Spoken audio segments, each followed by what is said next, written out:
Okay, everyone, welcome to Thursday's show. And today we're going to be finding out all about Luke McCowan. Of course, he's already made his debut. He came on in Sunday's 3-0 derby win over Rangers, but we may not know a great deal about him other than him being that pretty decent player we saw play for Dundee. So let's change that today by speaking to Gary Bowyer, who was Luke's manager at Dundee the season before last. Gary, thanks for joining us. How are things?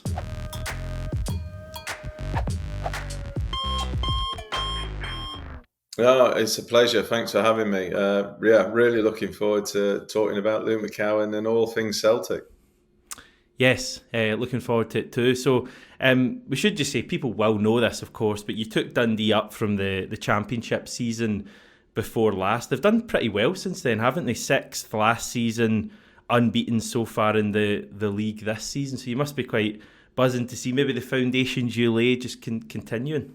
Yeah, no, and listen, you're right in the sense of the foundations that we laid that when we were there, but also a huge amount of credit goes to Tony Docherty and the job that he's done since he's gone there.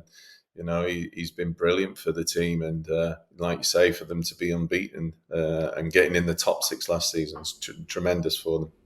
Yeah, tough games when we played them last season. What was your thoughts when you heard that Luke McCowan was signing for Celtic? Absolutely buzzing for the lads. I mean, you'll speak to any manager, coach, and they'll always tell you that the majority of us are there to help the players. And I always said about them being as good as they can possibly be, playing at the highest level that they could play at.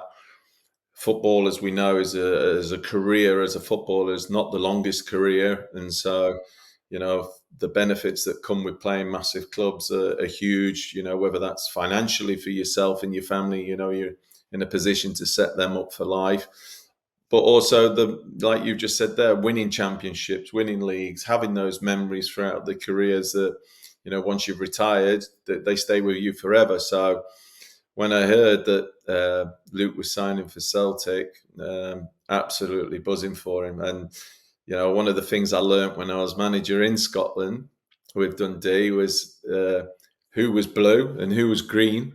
And obviously Luke was green, so for him to be signing for Celtic is brilliant for him. So you never had his Celtic allegiance even when you were managing him? Oh, I quickly learnt that. You found out who was a Rangers fan in the dressing room and who was a Celtic fan. And I have to say, as a manager, I hated the old firm games when they were kick off on a Saturday at 12:30 Yeah. for our game, because I'd walk in at 2:20 and half the dressing room was sulking, crying because Rangers had been beaten again. Wow. Didn't even So think of that. So you're preparing yourself for a game and maybe people are a little bit down.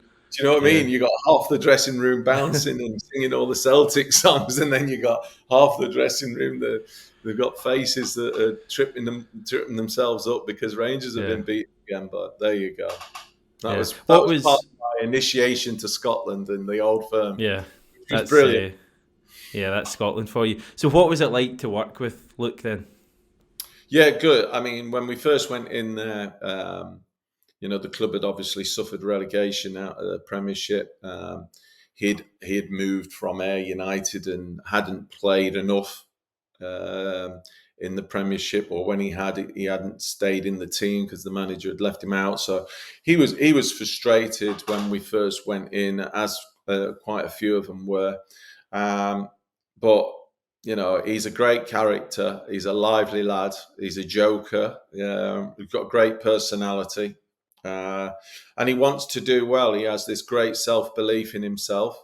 Uh, great self confidence, and the season we had him, he scored 10 goals from playing from the right as a right winger, Hmm. and obviously, again, Tony Dock needs the praise for switching him with the change of formation and playing him inside. That seems to have helped his game even more. I remember one of the goals that they talk about when you were manager, I think was it the night you won the league at Queen's Yeah, Park, and he cut in yeah. from the right and curled it in. That was a great goal. So he's capable Well, of doing that. well, he is. He's he should do that more often as well. Even though he got 10 goals for us, and I think he got 10 again last season. Um, One of my very first games as manager at Dundee, we played in the small cup group, the group stages, was Stranraer away. And so from Dundee to Stranraer, that was a trip for us as well. But he cut in that day and put one in the top corner. It was an unbelievable strike. And he's more than capable of doing that. And then, like you say, on the final day, we were winning 4-3 in a crazy game against Queens. And he did the same. He cut in and put it in I think it was put that in the bottom corner. But it didn't surprise us because he practiced that a lot in training. After every training session, he would always, with a few of the others, Lyle Cameron was one as well, where they would stay and they would practice the shooting and coming in, working with the coach, Scott Patterson. He did a lot with them in terms of coming in and that. And I remember the day before that Queen's game watching him because we trained on Dens that day, and he was coming in and he was practicing that routine, and he did it on the night. And so yeah, he works hard. He works hard on his game. Yeah, fabulous goal. I was reading an article about McCowan not actually playing or certainly not starting for a while you were boss. At the time, he was quoted as saying, "I am frustrated, but I know if the team is winning that I don't really have a leg to stand on. I can't walk into the manager's office and ask why I am not in the team because they are winning. That's why." What was his attitude like in those times when he wasn't featuring as much under you? Um, he's a good trainer. He trains very hard. There's no doubt about that. His attitude, you just listen to the quote that you've just read out there. We would have conversations and just, giving him pointers, trying to keep him going, trying to keep his confidence up, and explaining that obviously he'd get his opportunity, and he did, and then he took it. But like I say, he wasn't a problem at all for us. Just listening to that quote there, he is a team player. He will be, a real asset to Celtic Football Club. It's been quite a rise for him, hasn't it? When you mentioned he was at Ayr United, obviously Dundee, and now signing for Celtic. So I guess he's a player that's on the rise, and some people might have written him off slightly. Celtic signing a player from Dundee, but I guess you'd be foolish to do that when you look at where he's come from. Yeah, I think coming from Ayr, we played a game that season where we went back to Ayr, and he got a bit of stick. Yeah, you would. So the second time that we went back, he scored two, and we won. We won two, and that was a sign of his mentality, And I think he will. He'll just grow. He's working for a fabulous manager. I managed against Brendan when he was in charge of Liverpool, and I was at Blackburn in the FA Cup quarter final. So he's a wonderful manager. He'll develop the players even more as he did with O'Reilly, and last season.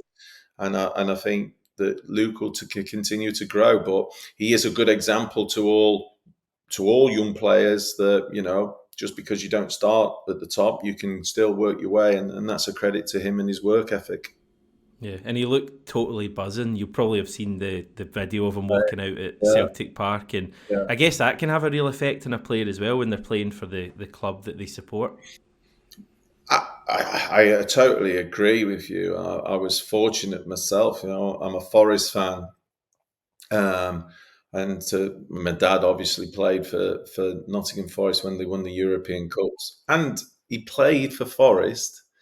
You weren't probably born. It was 1983 in the UEFA Cup, and Forest won 2-1 over two legs, and that was my first sort of recollection of Celtic. I was probably 11, 12 years of age, and Celtic fans came to Nottingham in the masses, as they do, and just took over Nottingham. But that connection with Forest, and me being a Forest fan and then going to play for Forest, is huge. So for Luke himself, stepping out the tunnel must have been unbelievable for him, and then to top it off, you get to make your debut in an Old Firm derby where Celtic, let's get it right, comprehensively beat Rangers on Sunday.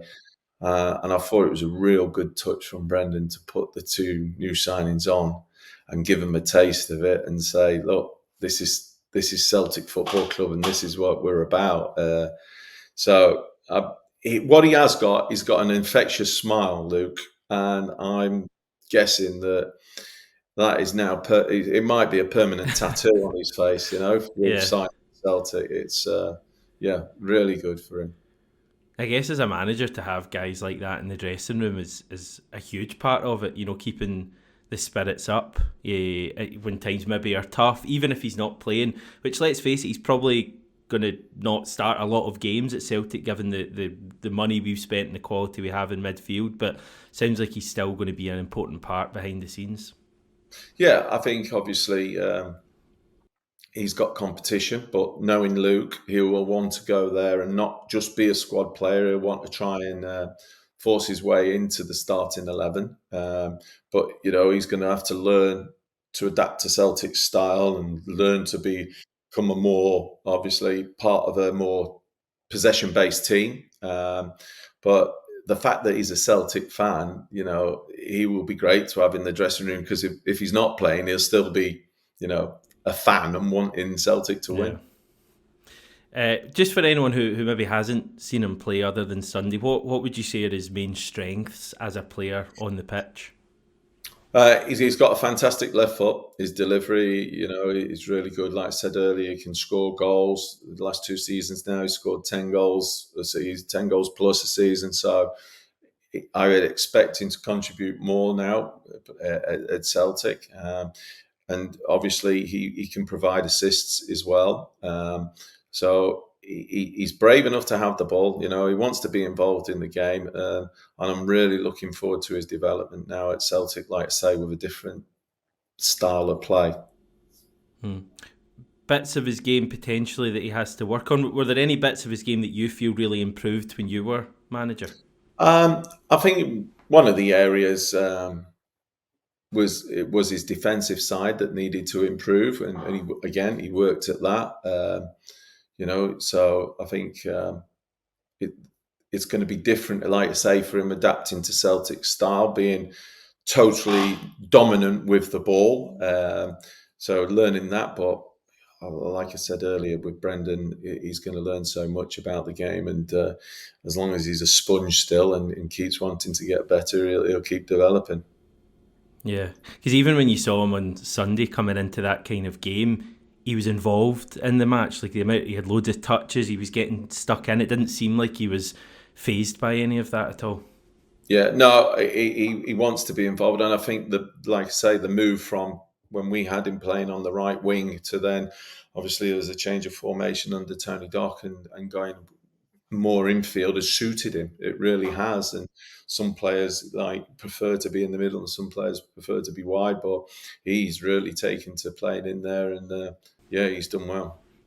And he's been named in our Champions League squad, so do you fancy turning on the TV and seeing him light it up against Dortmund or Atalanta? Yeah, I saw that, and I was, again, buzzing for him for a lad, like we've said, the journey that he's gone on and come through to go to playing, for air and coming now and possibly playing in the Champions League at Dortmund. It'd be brilliant for him and his family. Yeah, fantastic. Anything else, Gary? Anything else Celtic fans should know, or any final thoughts on Luke McCowan at Celtic? I would expect possibly that you might see more than one colour in his hair given the time. He's gone with the blonde at the moment, hasn't he? Right. Whether he sticks with the blonde, I don't know. Did he go for anything wild when you were in chat? Was there a No, blue or no, a green? Well, no, there wouldn't be a no. blue, of course. There wouldn't be a blue, but a green maybe. No. No, I don't think there'd be a blue. But whether he sticks with the blonde all season would be interesting, wouldn't it? Fabulous, Gary. It's been amazing to have you on, and I'm sure everyone's enjoyed hearing your insights on Luke McCowan, and we just can't wait to see him getting properly started, and yeah, hopefully see you back in management someday, and maybe even up in Scotland. Who knows? Appreciate it. Thanks a lot.